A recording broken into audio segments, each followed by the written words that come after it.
We are moments away of heading into the land of dawn, with both teams having a lot to prove. Let's welcome game number 1. Let's see how both teams maneuver early on. Already an iron hook. We were talking about Rebellion maybe going for the early game aggression, but I saw on the emblems actually 2 weapon masteries, so they have great insurance if the game does drag on. Early on though, this Joy will be clearing a lot faster for now, and Rebellion, they can clear with this Beatrix, who is in the mid lane for some reason. Yeah, wait, what's going on here? Heiz is actually clearing the mid side, Valentina and Grok in the top side. Is this new? I have never seen this rotation before. We've seen this some of the times here in Snapdragon Pro Series Challenge season. A few times, and even in the Challenge Final group stage, I think we have seen the gold laner just go into the mid. It's the funnel strategy very early on. They have a Valentina and Franco though, so I'm not too sure. Usually we see that more often for the team who has the Angela, getting the gold laner or whoever they want to get more gold, to funnel it in a bit more gold than usual. But in this case, I think Heiz, he's winning an XP, but he, I think, lost a bit more gold. Kabuki got a few good shots on that turret gold. Yeah, and it's peculiar, right? With that being said, he's going for a very aggressive talent and emblem build, penetration as well as weapon master, instead of something like tenacity against the Claude. Sure, it's a bold move, but maybe they have something to plan around it. On the other hand, in the mid lane, free circuits on the Angela, but not running the basic emblem, so you can see this mana is running dry quite easily. But you can see that Renbu, even on the Valentina, is struggling to deal with that wave clear, the early spam coming in from the Angela. But as level 4 rolls around, especially in this turtle fight, you're gonna see the Valentina, I think, become a bit more impactful. With this rotation, like you guys mentioned earlier on, is there a significant lead for Heiz? I guess there is in EXP. I wonder for gold. And it's interesting, right? Because the fact that Heiz can get... Oh, wait a minute, Cars! Wall charge coming down, Vincent, good retreat. Oh. Now it's gonna be Bloody Hunt, locking Van down. First blood over to Cars with a big smack to the face. Kimura flickering out, getting the stun down, disengaging. But Rebellion starting off strong. Even now trying to punish even more into the purple buff. They're going for more here, looks like. Look at that damage coming in. Audi TZ gets zoned away, but Vincent, it seems like he's going to be able to get this buff. Oh no, Van still manages to get it. Good steal back from Van right there, salvaging the situation. But from Rebellion, that was such a great play.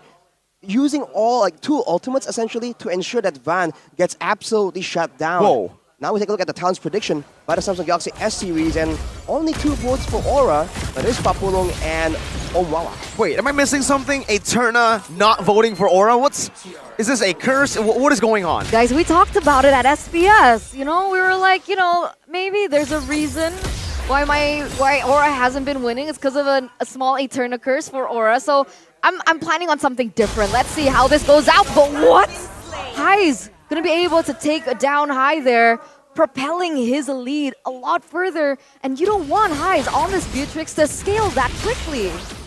Scaling Beatrix is definitely a huge problem, especially if Audi TZ can continue getting those iron hooks. The follow-up coming in from a Beatrix is just so deadly. And we'll see if Heiz even tries to go and play with the Wesker, because we saw a bit of that the other day, but we haven't seen it too often. It's usually just the Bennett and the Renner. But in the mid lane, it seems like Renbu is just satisfied clearing. He hasn't been that active roaming around the map. You know why? Because they have Audi. They don't really need to force anything. They can just wait for Audi to make these plays happen, to make the calls. And what I know from Audi is he is very disciplined. He doesn't go for anything unnecessary. He's very efficient, stone cold, just like a robot. Just like his previous team, Bigatron Beta. When he led that team to victory, it was all on him to make the calls work. You just had to shout it out, didn't you? Well, in the bottom, it seems like there's a bit of a movement here. Rebellion pressuring both the turtle and the gold lane, sending Renbu down there, but that might be a mistake. Let's see. Van jumping in. Vincent now with the turtles with Sans. 50-50, Van. You don't doubt him in a 50-50. Van takes it away, not even close. No, that's going to be another objective here, falling into the hands of Aura Fire, despite both of these junglers being on at the same level. Let's take a look at how far things have gone for the gold laners, because, man, things are going to go down there. But Beatrix, not even a BOD yet, just Legion Swords. Pretty normal at this time. 6 minutes, I think you would expect the BOD.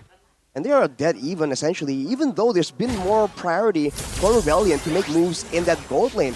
Now you can see for Aura, that objective gameplay is really suiting them well. Now they're using Van and his Retribution a bit more efficiently, and Rebellion are the ones who are stuck trying to make a fight happen first before they can go for a 50-50 just like that. Vincent? Real Unity. So there's a tanky boy, a beefy boy in the front right now. Getting brought back by the Amber Pendant with a blazing duet popped in as well. Now, looking at the electrifying beats. Bloody Hunt going to be able to lock him down, but Van's still able to free hit right now with the hard guard helping him down. Highs in the back free hitting, but Vincent falls with Audi as well. There's a stop, but look at the wild charge from Cars. Finding two. The power of nature takes out Aura. High almost falling to the Renner's apathy by Highs. From gold laner to mega EXP laner real quick. Cars, that playmaking that he was able to do in that team fight, able to just disconnect the members of the side of Aura Fire, making 3 members fall. Rebellion Zion, it's actually propelling them to a 2,200 gold lead at this point.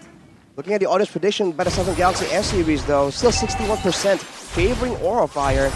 They have the more quote-unquote meta picks so far, but Rebellion, they can use their crowd control as efficiently as they have been doing, especially in that fight, targeting the right members. They could still come out on top here.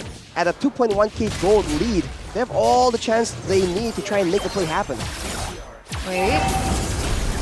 Okay, audience prediction I find a little bit peculiar. The fact that Rebellion Zion have already picked up a tower in the top side gives them a little bit more space, especially around these neutral objectives of the way that they're able to set up.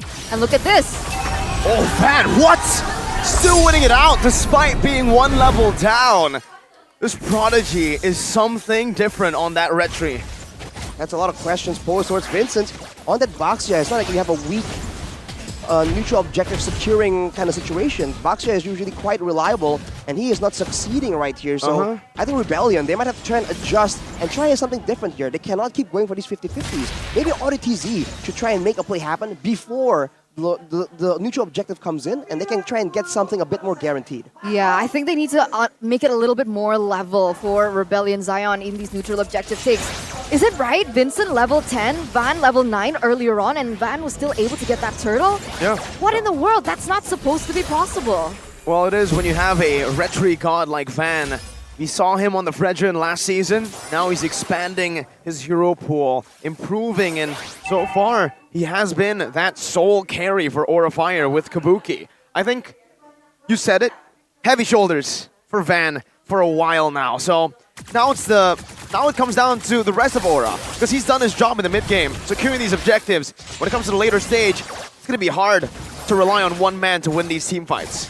Look at the damage dealt, especially for Highs right here. He's doing a lot of damage, and we saw one single Renner's apathy is almost enough to just one-shot facehugger. So Aura Fire, they need to be a bit more careful and be a bit more conscious with the damage that Highs can output. In the past few fights, he has not been targeted. He has not been, you know, disabled in any kind of way, but now Audi is stuck in a tough situation between 4 members. Oh, dive in the back as well. Highs here, forced to flicker around. Electrifying beats coming down. Highs still able to kite away under the turret. Meanwhile, Audi will fall. Kimura picks the kill up. Van secures the Holy Crystal. Quite fast, wow. 8 minutes in, almost 9 minutes in. And like again, what's Van able to do here in this game is kind of beyond my understanding. Being able to get those retributions, the fact that he's still able to farm really efficiently. And the fact is, right, I understand there is a damage coming in from Highs, but you saw in that 1v1 situation, it's not as simple for Highs to output that damage. In that situation earlier on in the bottom side, he actually already picked up the Malefic Roar, but was unable to do damage onto Van. Right now, this is a bit of a Lord dance, and there's a lane swap being done by Aura, but it might be too early. Look at that low HP bar from Kimura getting very, very low. He might be out of the fight unless Facehugger can sustain him back up. Renner's apathy, not connecting. Renbu is stolen the Astral Echo. Can utilize it now to get Vision. High's already used his. Kimura, no, I'm offended. There you go! Astral Echo right into an Iron Hook. That's the double hitbox, the bigger one. Now Van is looking for an opening, but this time, you made your point, Arashi, and they have listened. Rebellion are not letting it go to a 50-50. Well, charge at the Iron Hook with a Bloody Hunt and the Shield Unity onto Van. Now it's the gun down from High Zamor to make up a kill. High threading the needle to find the rookie. Everything all in on to Van. Finally, Rebellion Zion pick up an objective in return Oh. for 3 kills. Look at that damage. High nearly gets taken down, but Rebellion Zion, they're picking up the pace. They're taking control, and another tower falls down in that mid side. The impact of the Iron Hook gets shown here yet again. And for Rebellion, everything is going so well because Hayes is completely untouched, man. Unless he's alone and Van goes for a 1v1, Aura in all these fights are forced to try and deal with Renbu, with Cars, with Vincent. All this dive towards that back line, and that allows Hayes to do so much damage. He doesn't feel that threatened at all. Goes for the Has Claws right now, so even more sustained unless Aura really tries and focuses him down. And the defense and crowd control is really showing because earlier, both members that are picked up by a Rebellion are literally stun locked, unable to move at all. Yeah, and it gets even worse because Renbu has the option of being that engaged potential as well if he wants to. So now Rebellion Zion, they have actually a lot of things to work with, but oh, that was so close. The Joyce Kid sure is quite annoying, especially if you have, crowd control you want to land, but look at that damage. Hayes is a monster right now, and the turret is going to be the next target. Iron Hook out. Goodbye, Kimura. Good night. Hayes now gutting Kabuki down. Blazing away, coming down with the wind of nature. Flicker out. Kabuki gets all the BMI. Van in the back. Now with the electrifying beast, even the wild charge isn't enough to take him out to save Hayes. But it is enough for Rebellion Zion to go full ham on the back. Facehugger 1 HP. Still able to run. Still able to escape. Audi Teasy flashing the Bigatron emote as he finds another Iron Hook. Aura Fire went for a 50-50, and this is the result that they're going to receive. 3 members taken down. Will Facehugger be able to defend this alone? High comes back, Kimura as well. Audi TZ tries to get that hook on, but doesn't and will not be able to do this for now. Aura Fire still surviving here in the 12th minute of the game. The longer the game goes, though, the more damage Aura will have. Remember, they have essentially 2 mid laners, and High is starting to do a lot of damage. No Lightning Truncheon here, but the Clock of Destiny and the Divine Glaive allows him to do about 1,000 damage, and that was onto Vincent, I believe. That's a lot of damage, especially if it lands onto Hayes. Earlier in that fight, Aura was able to pick up 2 shutdowns on both Cars and Hayes, and that could be a huge swing in goal that Aura might need if they want to drag this game even longer. That's being optimistic, though. Because the fact is, Rebellion Zion, they're still holding on to the economy. And even if, let's say, things get a lot more even, or a Fire gets those items that they really need, so on and so forth, how are they supposed to play these team fights, right? Because if you rely on Kabuki, like we saw earlier on, Rebellion Zion, they have so many answers to Kabuki. If Van goes in, like we saw before as well, they also have the resources to do so. Time everything right at the same time, but Van right now gets Chunk, gets taken out!